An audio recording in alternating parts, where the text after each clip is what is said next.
ዛሬ እንግዲህ ጋይስ እንደሚታወቀው ንግስቷ ፏፈሽ ብላ ተመልሳልናለች። እንግዲህ ከትላንትና ጭቅጭቅና ንትርክ በኋላ ተከስታለች ማለት ነው። እንደዚህ እንደምታዩት እንግዲህ ልደቷ ነው።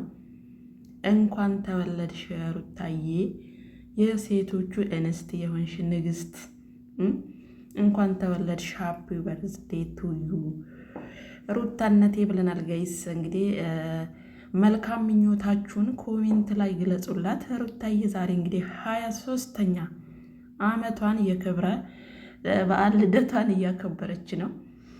እንኳን ተወለድሽ ሩታዬ፣ የልዑሌ እናት፣ የአብርሃም ንግስት፣ እንኳን ተወለድሽ።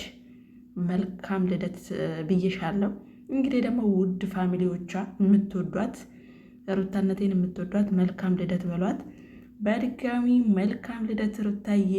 እንደዚህ እንደምታዩት እንግዲህ ምሽቱን ፏፈሽ ብላ በሸገር ላይ ድምቅ አድርገው እንግዲህ እያከበረች ትገኛለች።